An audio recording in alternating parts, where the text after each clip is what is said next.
Napakaganda rin ng mensahe ng choir. He looked beyond my fault. At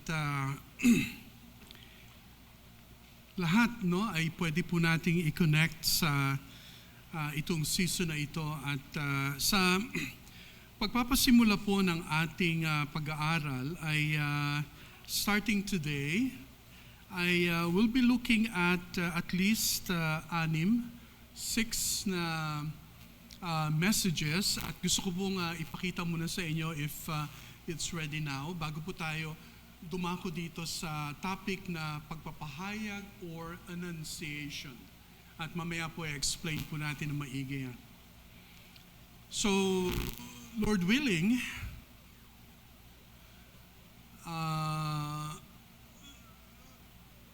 hintay natin ang ating just to look forward, no? Kaya napakaganda rin na itong season na ito ay ma-invite po natin ang ating pong mga friends, ang ating pong mga kaibigan at nawa ay maaring itong time na ito ay makapakinig din sila ng mabuting balita.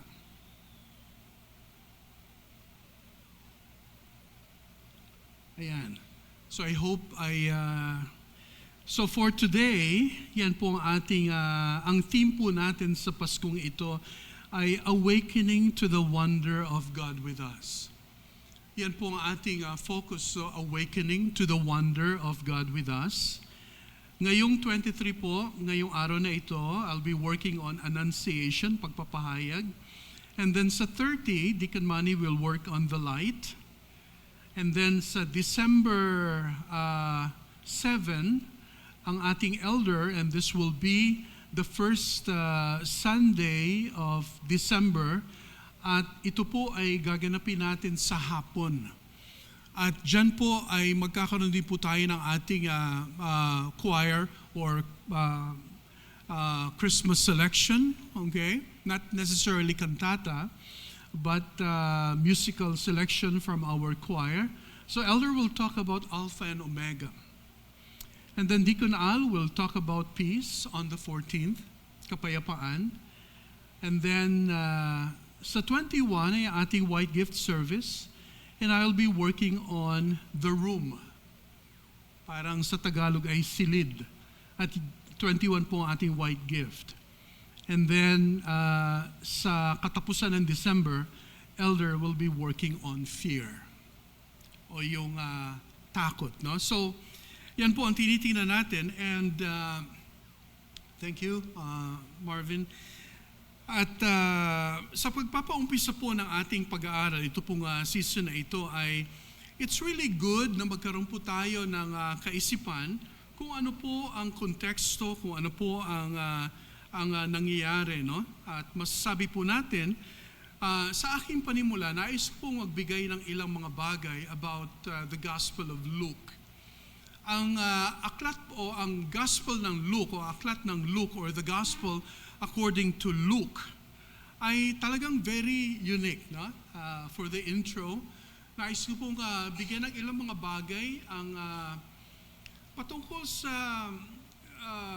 contribution ni Luke. Unang-una, Luke's message. Now, gusto ko lamang magbigay ng buod, ng summary. Tatandaan po natin na kapag sinabing Gospels, meron po tayong Matthew, Mark, and Luke. So, ang tawag po dyan ay mga synoptics. Ang tawag po dyan ay tatlong Gospels na kung saan, kung mapapansin natin, ay may mga bagay na magkakaparehas, may mga bagay na parehas ang account, may mga bagay na nag-overlap. Ayan. So, and then the Gospel of John is quite a unique gospel sapagkat the Gospel of John is such gospel na meron siyang theological tone, no? Bagamat ang tatlong ito ay mga narratives sa Matthew, Mark, and Luke, ito po ay mga narratives, kaya ang contribution ni Luke, no, patungkol sa message ng Christmas ay ito po ay napaka-unique, no? Kay Luke, ang kanyang focus, ang kanyang ang kanyang tinitingnan na kwento ay doon sa linya ni Mary. Pag si Matthew naman, pagamat si Matthew at saka si Luke ay merong pagkakaparehas patungkol sa narrative ng birth ng ating Panginoon, si Matthew, ang kanyang linya naman na tinitingnan ay si Jose o kaya si Joseph. Okay, interesting. Now, paano nangyari? Well, that's the way.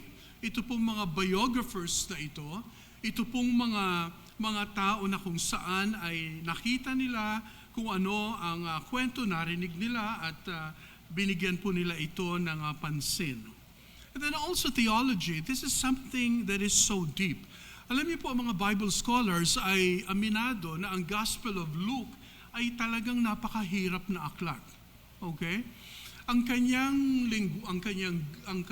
uri ng Greek, okay, ay very very profound, no?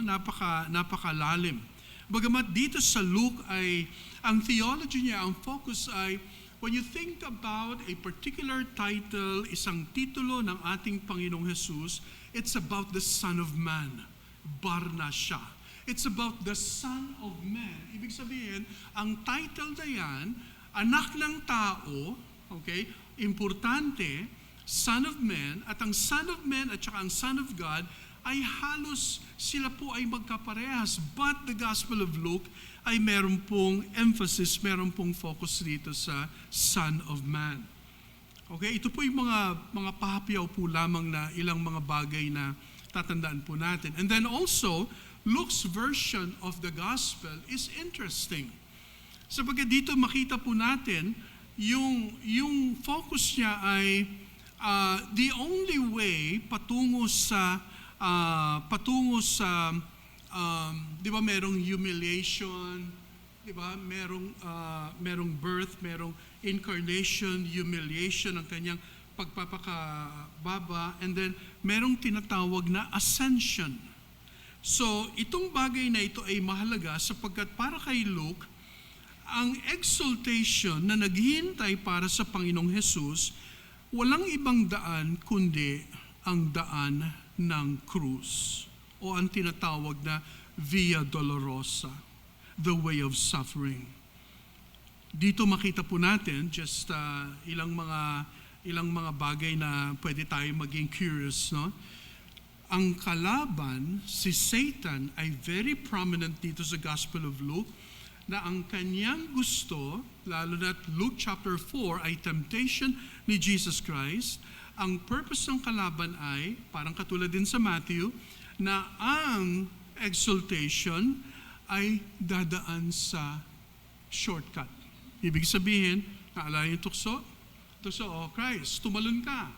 Dito sa high mountain na dito sa temple na ito, tumalon ka.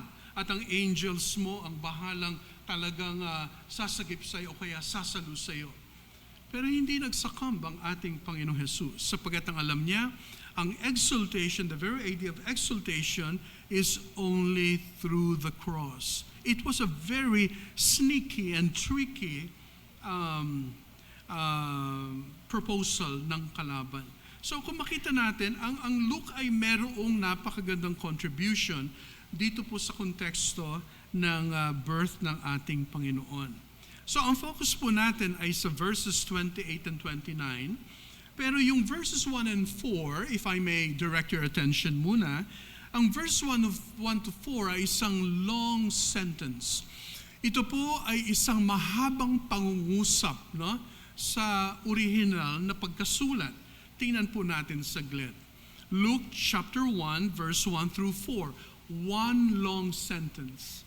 Ang sabi po dyan, inasmuch as many have taken in hand to see in order a narrative of those things which have been fulfilled among us. In other words, si Luke po, bilang isang doktor, okay, sinasabi ni Paul, at bilang isang historian din, Luke and Acts ay tinatawag na 2 volumes. O kaya, ang Luke and Acts ay isang authorship lamang. Si Luke ang sumulat ng Acts, and of course, ang Acts ay authored by Luke. So dito makita natin, Maraming mga oral traditions, maraming mga kwento. Ang sabi dyan, inasmuch as many have taken in hand to set in order a narrative of those things which have been fulfilled among us. Now, interesting, sapagkat yung mga taga-Eastern, yung mga Eastern thinking, hindi sila Eastern. Pag sinabing East, ano ito mga East? Nandito kasama ang Jerusalem. Ito, pag sinabi nating East, Middle East, ganyan. Pero pag sinabing Western, si Luke ay isang Gentile. Si Lucas ay isang Hentil. Para kay Luke, mahalaga sa kanya ang orderly fashion ng kasaysayan ng kwento. So maaring hindi siya mismo eyewitness, hindi siya mismo nakakita sa Panginoon, subalit marami siyang narinig ng mga kwento at marami siyang na-gather na mga data at ang nais niya ay ilagay ito. Hindi ibig sabihin na may mali, hindi ibig sabihin na mayroong problema, kundi the way he wants to have a narrative ay yung bang, ibig sabihin, medyo chronological. Ang Eastern understanding ay hindi sila chronological. Perhaps ang Western mind ay merong focus on chronology. And then sabi ng verse 2, just as those who from the beginning were eyewitnesses and ministers of the word, deliver them to us. Yan ang sinasabi niya, no? May mga eyewitnesses na kung saan ako ay napagtanungan, merong nagbigay sa akin ng mga information, ng mga eyewitnesses ay mga first-hand witnesses na sila mismo ay nakakita sa ating Panginoong Jesus. Verse 3, it seemed good to me, also having the perfect understanding of all things from the very first, to write to you an orderly account, most excellent Theophilus. Now, kung makita natin, this is something strange, no? Bakit may kasamang Theophilus at sino ito? Well, wala ho tayo masyadong alam patungkol sa Theophilus. Maaring, ito pong si Theophilus ay maaring, siya po ay isang benefactor. In the ancient world, ang isang benefactor ay mahalaga, lalo na sa buhay ng isang sumusulat. Nagbabanggit siya ng benefactor. And that was a normal thing. Sapagkat meron siyang nais sabihin, kaya sabi dyan, most excellent Theophilus. The word Theophilus is a compound Greek word. Theos is God, and philos is love, a lover of God. So maaring, ito pong Theophilus na ito, maaring isang Gentile na kung saan ay merong malalim na pagkilala sa Panginoon at isang benefactor, kaya nilagay niya dyan, most excellent Theophilus. And then sabi ng verse 4, that you may know the certainty of those things in which you were instructed. In other words, here is Luke, ang kanyang emphasis ay talagang napakatindi. Para bang sinasabi ni Luke ay, ito ay sigurado. This is historical. Ito ay talagang maliwanag. Ito ay kasaysayan.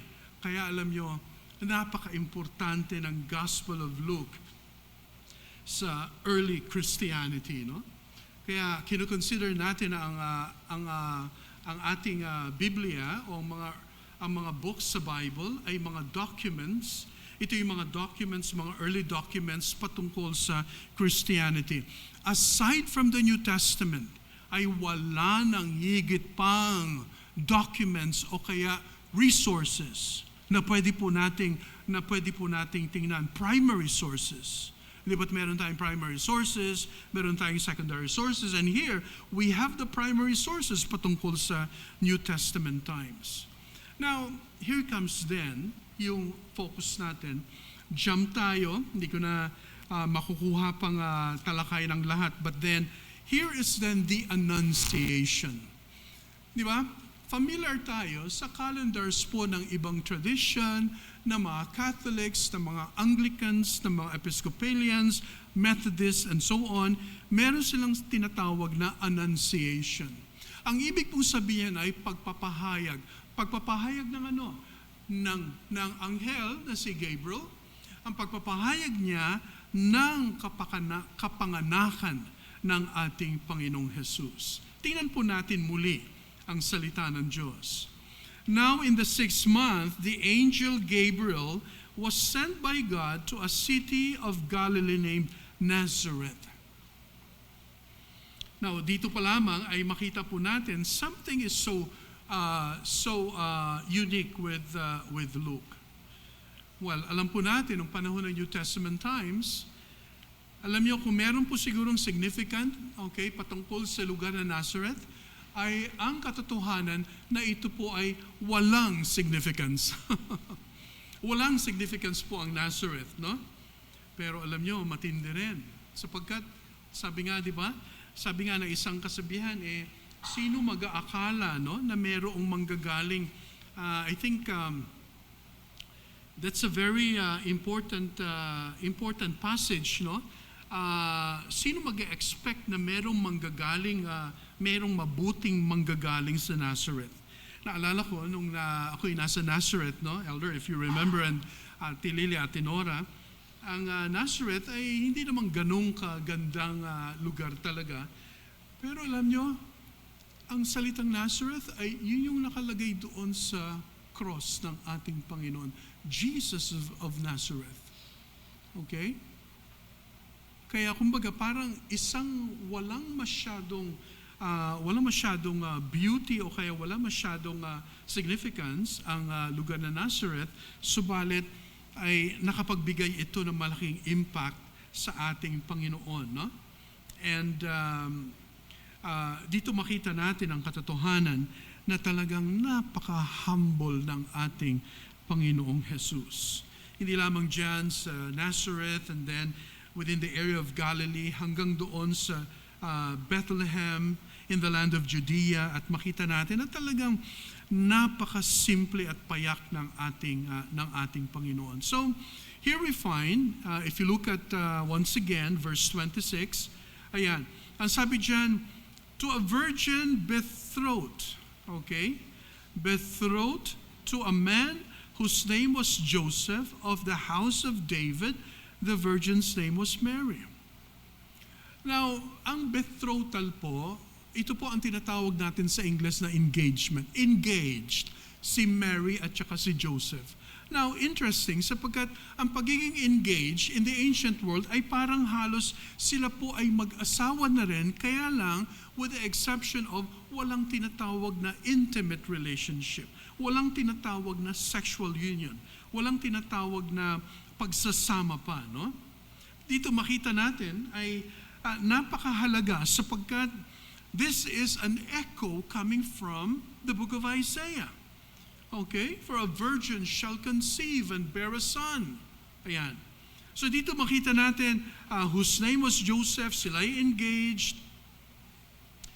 At sa loob ng engagement na ito, okay, nariyan ang price ng bride, nangyari two things. Okay, may nangyari ng price ng bride. Ganun noon yung tinatawag na dowry, no? Ibig sabihin, binibigay ito sa family ng bride, and at the same time, within a year, doon mangyayari ang tinatawag na kasalan. So si Mary at saka si Joseph at this point in time, sila po ay engaged. Okay? Tatandaan po natin, it's important to know that. And then, the virgin's name was Mary. And then 28, and having come in, the angel said, eto na, the angel said to her, rejoice, highly favored one, the Lord is with you, blessed are you among women. Napakatindi ng tawag o kaya ng ibinigay na pagkatawag kay Mary. Ang sabi ng verse 28, and having come in, the angel said to her, rejoice, you are highly favored, Mary. Highly favored. Ibig sabihin, ang biyaya ng Diyos ay talagang sumagana sa iyo. Number one. Number two, ang sabi dyan, you are blessed. Ikaw ay pinagpala. Okay? Or you are, God is with you. Yun yung pangalawa. And then pangatlo, you are blessed. Imagine nyo mga kapatid, kung ikaw, let's say, kung ikaw ay babae, at ito ay tatawag sa iyo, talagang highly favored, the Lord is with you, and you are blessed. Talaga namang What a profound blessing it was. Not because of anything, not because of Mary's situation, kundi talagang ito ay ipinagkaloob ng ating Panginoon. And then ang sabi ng verse 29, but when she saw him, she was troubled at his saying, and considered what manner of greeting this was. So Mary thought about the sayings of the angel, at talaga namang pinag-isipin niya ito, hindi niya ito binaliwala. Ang sabi ng verse 30, then the angel said to her, do not be afraid, huwag kang matakot, Mary, for you have found favor with God. And behold, you will conceive in your womb and bring forth a son, and shall call his name Jesus. Now, perhaps si Mary, maaaring ang salita ng Diyos ay kanyang naging gawin na rin na ito ay i-meditate. Maaring ang salita ng Diyos ay talagang ito ay binigyan niya ng pansin sa kanyang daily devotion, sa kanyang pag-aaral. Perhaps she knew the Old Testament. Alam ni Mary, okay, ang mga bagay na ito at maaring kanya itong sinasariwa sa kanyang puso. Kaya, ang sabi ng verse 32, he will be great and will be called the Son of the Highest. And the Lord God will give him the throne of his father David. And he will reign over the house of Jacob forever. And of his kingdom there will be no end. Then Mary said to the angel, how can this be, since I do not know a man? So, ibig sabihin, alam ni Mary na ito po mismo ay ang kanyang... Now, walang problema sa virgin birth, pero sa tinatawag na virgin conception, ay naroon ang issue. Kasi si Jesus Christ ay ipinanganak the same way that everybody of us was actually born, was birthed. Ibig sabihin, doon sa birth na yon, lahat tayo, si Christ ay dumaan sa tinatawag na normal process ng panganganak. Ang miraculous po doon ay ang tinatawag na virgin conception. Ibig sabihin, paano si Jesus Christ, okay, paano siya nabuo, and it was according to the Holy Spirit. And the Holy Spirit overshadowed Mary. In other words, the idea of overshadowed from the Hebrew perspective ay, and the glory of the Lord para bang enveloped, okay, Mary. In other words, so that the glory of God will be revealed. Ayan. So dito makita, ang sabi ni Mary, how can this be? Well, and the angel answered, said to her, the Holy Spirit will come upon you, and the power of the highest will overshadow you. Now, paulit-ulit narinig natin yung highest and high. Alam nyo, napakaganda pong observation in the Gospel of Luke sapagkat ang way nga ng kalaban para makarating ang Panginoong Jesus doon sa sukdulan, sa kataas-taasan, is by way of shortcut.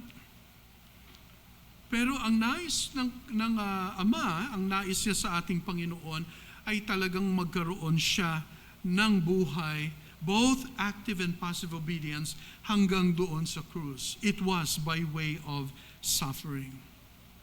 Now, kung mapapansin po natin dito po sa bagay na ito, tingnan po natin ang ilang mga bagay na maaaring makapagbigay ng lalim, lalong-lalo na po sa atin as we celebrate this season, as we all know.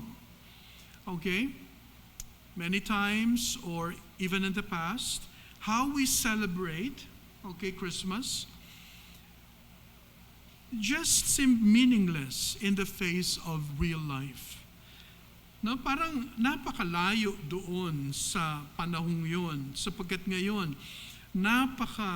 napaka-modern na, napaka-secular na ng ating kapanahunan ngayon.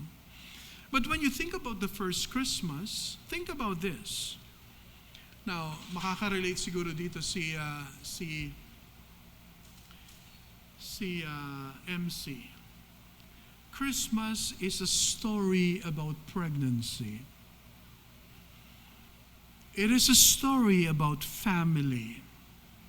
It is a story about incarnation, birth, and the idea of God with us.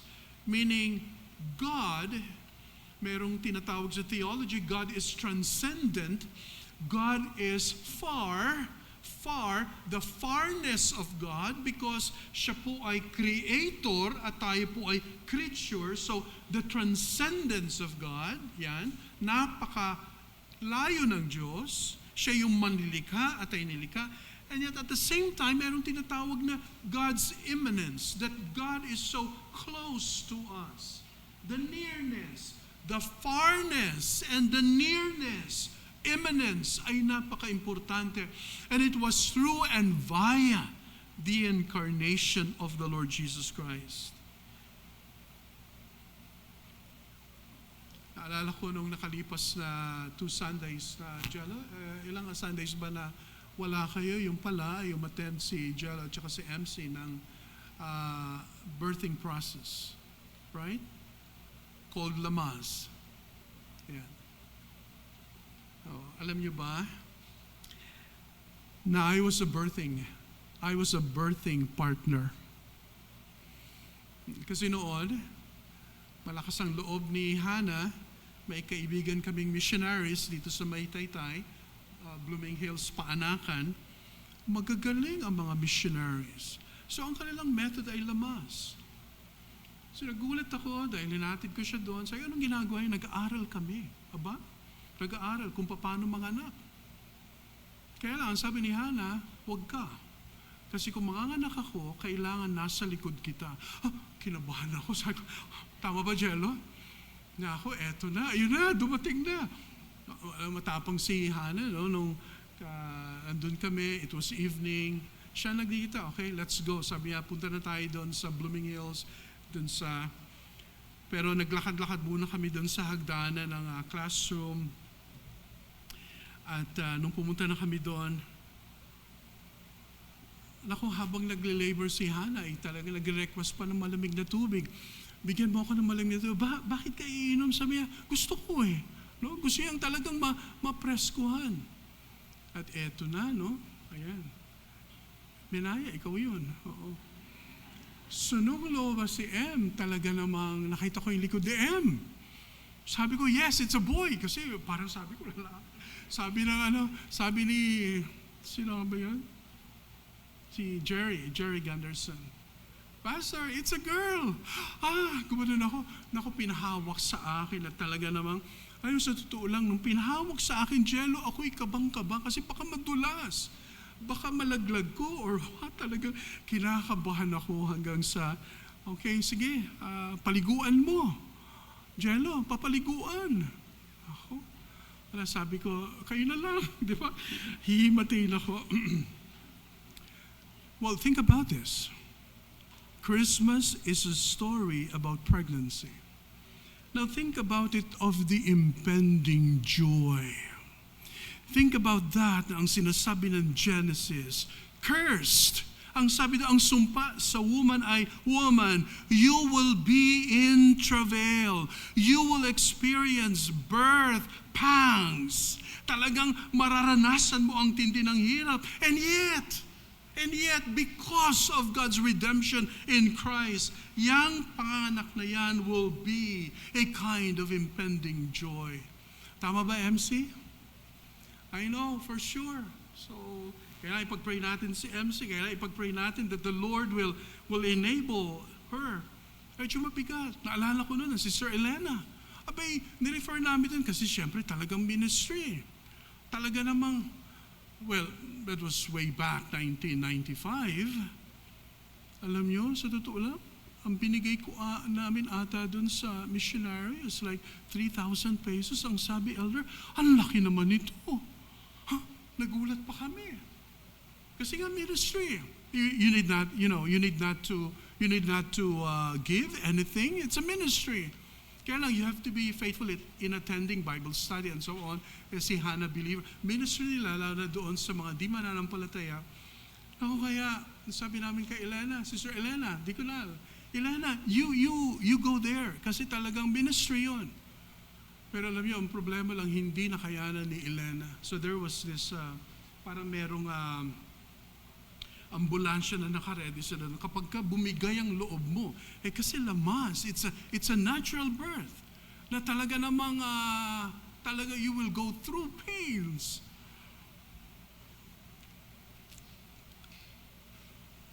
When you think about it, ang first Christmas ay punong-puno ng pag-aalala. Punong-puno ito ng focus, Lord. Ito bang nais mo ay talagang para kay Mary marahil ay ito na ba, Lord, ang nais mo? So the Advent, pag sinabing Advent, the coming, really, this Christmas, this should prepare our hearts, our minds, and souls for the arrival of God with us, the Lord Jesus Christ.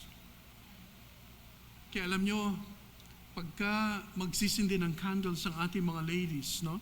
O kung sino man na naka-assign, magandang tawagin sigurong Advent candles. Sapagkat yan ay paalala sa atin that once upon a time, kaya itong ating candles, alam niyo, napakaganda, no? Magpapaalala sa atin. And next Sunday, Deacon Manny will speak on the light. Itong ilaw na ito na kung saan ay nagsisilbing Jesus Christ as the light of this world, and He has become the deepest longing of our hearts. Not anything else. Hindi kung ano paman, kundi si Jesus Christ. Kaya alam niyo, sa buhay natin ngayon, kaya marahil itong Advent na ito, itong nangyari kay Mary, na-disrupt ang kanyang schedule. Alam niyo kung bakit? Now, think about this. Today, familiarity kills wonder. Kapag ka-familiar na tayo sa lahat ng mga bagay, asahan natin, papatayin ang ating pagkamangha. Christmas na naman. Pasko na naman. Routines. Ibig sabihin, iikot na lamang tayo doon sa galaw at sa ikot ng saliw. Well, I'm not trying to be killjoy. Ibig sabihin, importante yun. Importante na meron tayong kasiyahan and so on. But think about this. Nung time ng Annunciation, nung in-announce ang revelation na yan, na isisilang ang tagapagligtas, mga kapatid, nagkaroon ng disruption. Familiarity kills wonder, actually. Kaya wag tayong maging familiar sa mga bagay na kung saan ipinagkakalob sa atin ng Panginoon. And kapag ikaw ipatuloy na mamangha, when you wonder keeps our memories fresh. Ipinapaalala sa atin when you and I are always wondering with an O, with an O, not with an A. Kasi pagka wondering with an A, ibig sabihin, parang tayo po ay, nagkakalat dyan sa planeta, dyan sa solar system. The word wonder is actually planao, meaning to go astray, to circle astray. No, it's letter O, wonder. We wonder, we meditate on these things. Kaya si Gabriel appeared to her and said, "Greetings," ang sabi ng isang version, "Favored woman, the Lord is with you." Ang sabi ng isang version, confirmed and disturbed, Mary tried to think what the angel could mean. Well, the first thing na nais kong, I have only 2 points, no? Number 1, revelation can be frightening. Ang pagpapahayag ng Diyos ay pwede itong nakakatakot, nakakasindak, ibig sabihin, nakakayanig. When God reveals something, yan ay nakakatakot. Lalo na kapag ang kanyang revelation ay may patungkol sa kanyang layunin sa ating mga buhay. Why? Well, first of all, it's a gift. Yan ay kaloob ng Panginoon. When God reveals, Well, salamat Lord sapagkat ikay nagpapahayag. Just like Gabriel, when he announced the birth of the Lord Jesus Christ, ibig sabihin, it was a gift. Yun ay kaloob. Salamat at may kaloob ang Diyos. Ang pagpapahayag ng Diyos sa isang kaloob. Nararamdaman ba natin that God is revealing Himself to us? Well, of course, ang sagot dapat ay through His Word, sa pamamagitan ng Kanyang salita. When God reveals, yan ay instructive. Yan ay nakapagbibigay po sa atin ng kaalaman. Katulad na nangyari kay Mary. So, nawa itong Kapaskuhan na ito, no? Yan ay kaloob, yes. Kaloob sapagkat it's actually given by God. Ipinagkaloob ng Panginoon sa iyo na walang tinatawag na kinalaman sa iyong pagkatao.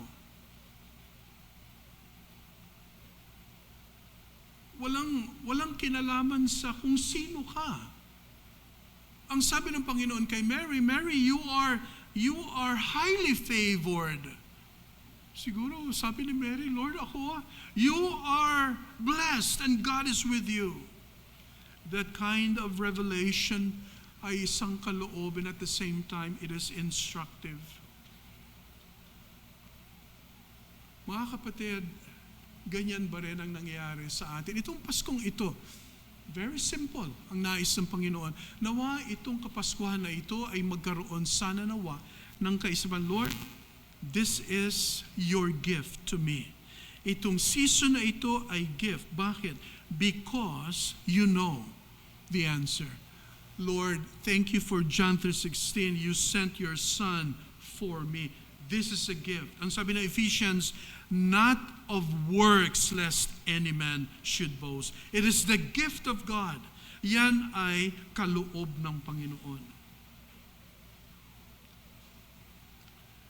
Ang mga sociologists in the ancient world ay may tinatawag na ang worth na is capital worth. Ang isang tao, halimbawa, okay, for example, magaling si Adrian sa piano, si Pep sa piano organ, both. Minsan, yung pagiging magaling nila sa area na yon ay nagiging capital ng kanilang worth. Okay? So in the ancient world may ganon. Kaya ibig sabihin, kung ano ang iyong estado, okay, may bearing yon. Pero ang nangyari dito ay, ang pagpapahayag ng Diyos ay, it was a gift. Walang kinalaman, okay, it was a gift. At ang gift na ito ay hindi lamang ito yung bang pwedeng ibalot, kundi this gift was a relationship. Hindi po ito something na pwede mong i-wrap. Hindi po ito something na pwede mo siyang ipagpalit or what. But this is a gift of relationship. Kaya mga minamahal, have you thought about this Christmas? Itong darating na Paskong ito, it is both a gift and at the same time, an instruction. Ano ang tinuturo ng Panginoon sa atin, lalo na sa mga panahong ito? Nawa ay maging aware at maging careful tayo sa mga bagay na yan. No? And then the last, number 2. Revelation can be transformative. Ang revelation ng pagpapahayag ng Diyos ay, ito po ay nakapagpapabago. Ito po ay nagbabago ng ating mga buhay. Kaya nga, ito ay something na dapat nating i-embrace. Ang nangyari, ang revelation ng Panginoon kay Mary, hindi niya ito niresist, hindi niya ito para bagang question, kundi pinag-isipan niya ito na maigi. Revelation is a hard gift to receive. Kapag ang Diyos ay nagpahayag, yan ay mabigat na regalo na tatanggapin mo. Whatever it is. When God reveals His will sa iyo at sa akin, it is a hard gift to receive. Why? Because God reveals. God is revealing Himself. Naalala ko in the book of Genesis, di ba yung ating first parents when they sinned, sila ay nagtago. Sila ay nagtago. Imagine niyo, bakit sila nagtago? Kasi meron silang ginawang kasalanan. Dinesobey nila ang Panginoon. Okay? Pero, dati naman, nung sila ay naglalakad dyan, they were actually what? They were naked, walking in the garden, and so on. Pero nung nagkasala, nagtago na. Bakit kaya? Well, nagkaroon ng guilt. Nagkaroon ng kahihiyan, ng shame. Because God revealed Himself in such a way na na-expose ang kanilang hidden sin. Mga kapatid, tingnan niyo, by God's grace, it's only by the grace of the Lord na tayo pong lahat ay talagang nakakatayo sa Panginoon. Now, you tell me if I'm wrong. Ang bawat isa sa atin ay merong mga hidden things. Anong gagawin mo kapag ka na-expose ka sa iyong hidden things? Now, let me ask you, men.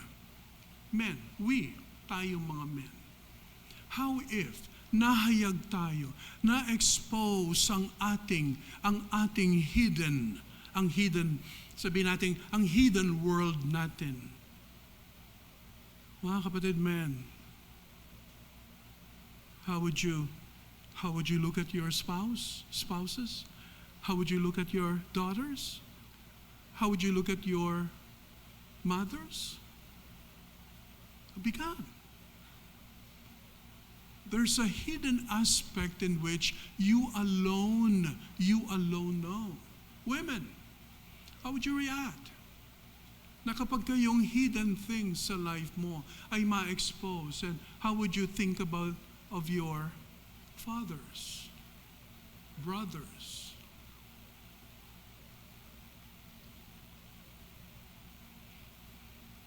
Mabigat, no? But you know what? God revealed Himself kay Mary. At yung revelation na yun, it was so hard. It was a gift, but so hard to receive. Because you must give up everything else to receive it. You must give up. Kaya tingnan niyo mga kapatid, Lord, salamat sapagkat nire-reveal mo ang sarili mo sa akin. Pag nire-reveal na ang Panginoon, ang kanyang kalooban sa iyo, would you dare continue to your life na alam mong mali?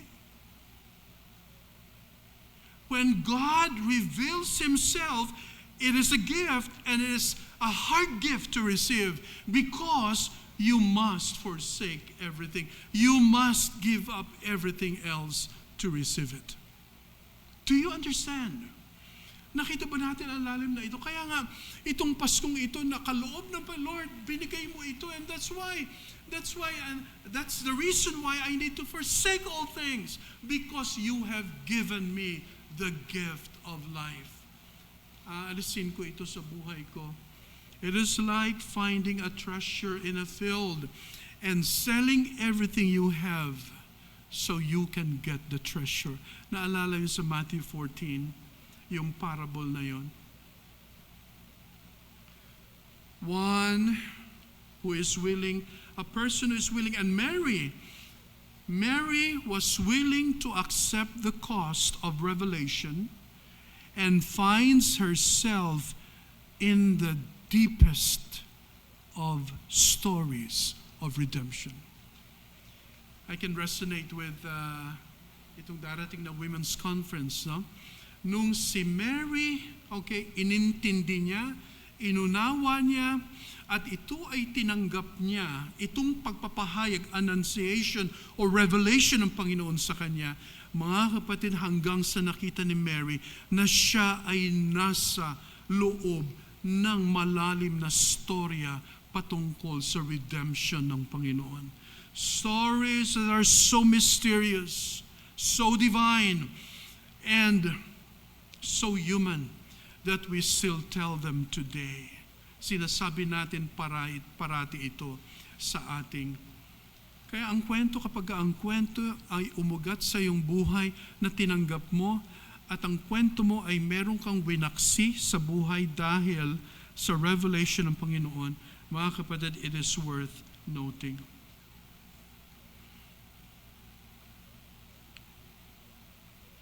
Now, let me conclude with these thoughts.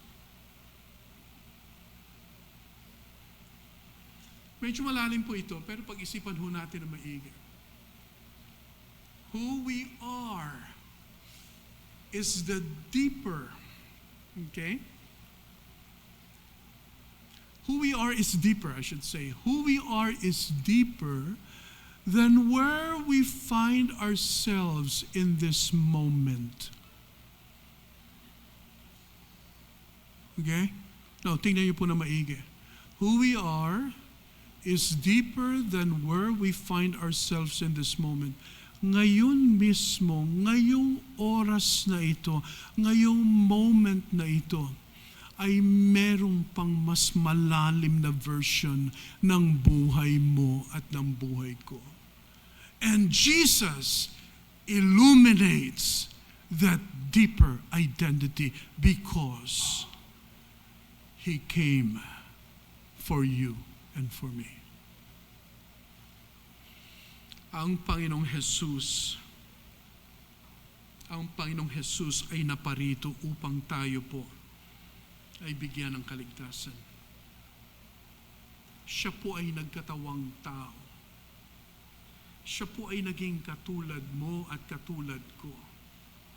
Imagine niyo po ang message ng Pasko. Ibang klase po ito, walang katulad po ito. Na itong ating sineselebrate na birthday ng ating Panginoon. Well, in fact, this is not really a memorial service. Ito po ay birthday celebration natin sa Panginoong Jesus. Although we do not know for sure kung ito man ay December 25, pero the ancient world would somehow celebrate ay mga bandang March or April. But we do not know. The dates are not basically the issue here. But the point is, it is so important for you and for me to accept the revelation of God. Now, hindi ko na nilagay, pero let me close with these 4 important lessons. Number 1, the certainty that God will perform His promise. Talagang sigurado. Nangako ang Panginoon at Kanyang tutuparin ang Kanyang pangako. Nothing is impossible. Kaya dyan, kung mapapansin natin, look at verse 37. For with God nothing will be impossible. Then Mary said, Behold, the maidservant of the Lord, let it be to me according to your word. And the angel departed from her. Let it be to me according to your word. In other words, Mary understood the Bible, the Old Testament. So yan, the certainty that God will perform His promise. Number 2, Mary's example as one chosen to serve the Lord is an example for all of us. Sana maging katulad din tayo ni Mary. Hindi lang yung mga ladies, kundi Lord, bigyan mo ako ng puso na katulad ni Mary, na willing na tanggapin ang iyong revelation at talagang pag-iisipan ko ito. Do you remember the Magnificat? Ang Magnificat po, ito yung sinabi ni Mary na ang sabi niya, ang kanyang wika, na? Ang sabi ng verse 46, and Mary said, my soul magnifies. That's actually the Latin term for Magnificat. The Lord magnifies the Lord, and my spirit is rejoiced in God, my Savior. Ganun na lamang ang pagbibigay ng puri ni Mary sa Panginoon kahit na minsan hindi niya masyadong naintindihan. Mga kapatid, imagine niyo, tinanggap ni Mary ang lahat ng skandalo na darating sa kanyang buhay. Tinanggap ni Maria ang lahat ng mga accusations. Alam niyo, what could be probably, sabihin natin, the most common accusation? Si Mary nabuntis. Nabuntis siya ng sundalo. Nabuntis siya ng sundalo because during the time, Pupwede, ang mga Roman soldiers ay pupwedeng gumawa ng karahasan and even what? Rape and abuse women. Maaring isa yun sa mga bagay na narinig ng Maria. Pero mga kapatid, kanyang pinagandaan at kanyang inihanda ang kanyang sarili sa darating na skandalo. Hindi ko na binanggit dito yung naunang conception ni Elizabeth at saka ni Zacharias, no? Dito rin yun sa context na yun, yung parallelism, napakaganda. Pero mga kapatid, like Mary, like Jesus, this is the only way that we give honor to Mary. Like Mary, like Jesus. Hindi ho dapat nating gawing, kasi may naniniwala na si Mary ay walang kasalanan. No, that's not true. Si Mary ay may kasalanan katulad mo at katulad ko. Siya ay biniyayaan ng Panginoon. So like Mary, like the Lord Jesus Christ. And Luke was so wise in nung sinabi ng you are favored, the Lord is with you are blessed. Doon nakafocus yung spotlight hanggang sa nilipat ng Panginoon kay Jesus Christ. Nilipat ni Luke kay Jesus Christ. And number 3 lesson, the significance of the virgin birth of our Savior or virgin conception. Ito po ay mahalaga sapagkat naniniwala po tayo na nung sinabi sa Isaiah chapter 7 verse 14, for a virgin shall conceive, may nagsasabi po na ang word na virgin doon in Hebrew ay hindi po virgin kundi young woman.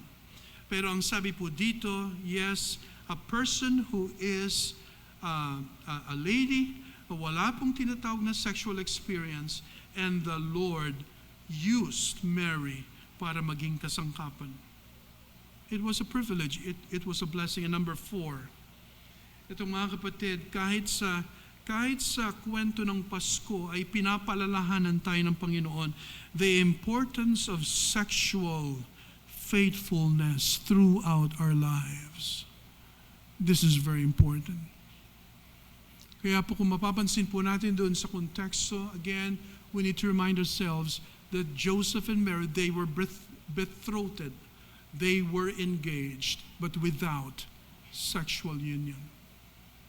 Kaya gano'n na lamang ang experience, ang sinabi ni Mary. Mga kapatid, sa umagang ito po sana ang kapaskuhan na dapat po nating maranasan. Ito pong annunciation, revelation can be frightening, but it is a gift. It is instructive. Revelation is transformative. Alam niyo mga kapatid, ito pang isa, no? Pag sinabing transformative, we are not in charge of this transformation.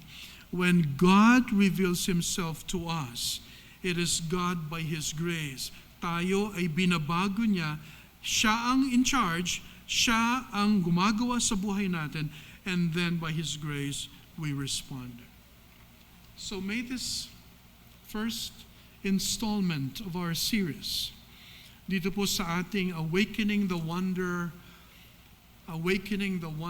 of God with us, of the God who is with us. Sana po ay makapagbigay sa atin ng paalala. Let's make a difference, mga kapatid. Ngayong Paskong ito, let us make a difference. Tayo pong lahat ay manalangin. Lord, we thank you for the simplicity and for the profundity of your word. Alam, Lord, namin na sobrang dami pa ang hindi namin na-cover, Panginoon, sa section na ito. And yet, Lord, we thank you. Panginoon, salamat sapagkat naganap po itong kapahayagan. And thank you, Lord, sapagkat kung ikaw ay nagpapahayag sa amin, ito po, Panginoon, ay isang kaloob. Ito po isang bagay na magbibigay po sa amin ng maraming lessons. At Panginoon, ito rin po ay nagbibigay ng pagbabago sa aming buhay, that the more you reveal yourself to us, the more we are transformed. from one glory to another. Tulungan niyo kami, Panginoon, na sa buhay namin, itong season na ito, Lord, ay maging different, maging distinct. Not that we want to be different per se, but rather, Lord, because of what we are in Jesus. Kami, Panginoon, ay ibang. Kahit sa aming pong pag-celebrate, kahit po sa aming ginagawa, lalo na po sa season na ito. Panginoon, pagpalain niyo po kami. And once again, we thank you for your word in Jesus' name. Amen.